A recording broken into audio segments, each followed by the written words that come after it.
सम्राट अशोक का नाम भारतीय इतिहास में महान शासकों में गिना जाता है।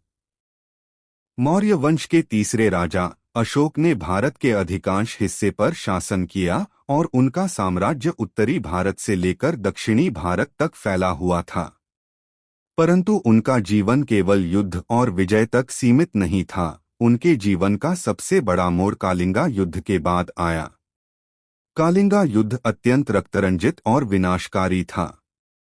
अशोक ने इस युद्ध में विजय तो प्राप्त की, लेकिन युद्ध के परिणामों ने उन्हें गहराई से प्रभावित किया।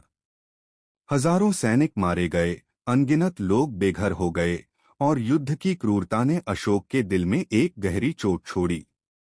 युद्ध के बाद जब उन्होंने मरे हुए सैनिकों और तबाह हुए परिवारों को देखा तो उनका मन बदल गया।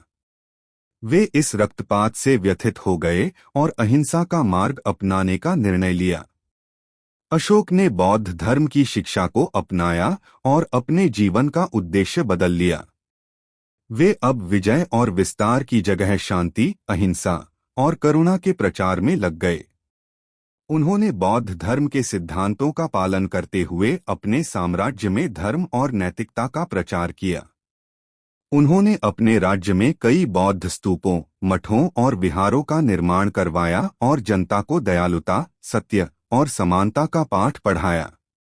अशोक के शासनकाल में कई धर्म प्रचारक विदेशों में भेजे गए ताकि बौद्ध धर्म का प्रसार हो सके।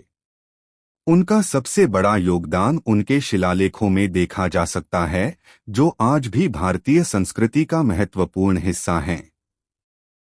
इन शिलालेखों में उन्होंने नैतिकता, धर्म और समाज के प्रति अपने विचारों को व्यक्त किया। सम्राट अशोक का जीवन हमें यह सिखाता है कि सबसे बड़ी विजय आत्मसंयम और शांति की होती है। उन्होंने अपने साम्राज्य में एक आदर्श स्थापित किया कि युद्ध से कभी सच्ची शांति नहीं मिल सकती, बल्कि शांति से ही समृद्धि और स्थिरता आ सकती है।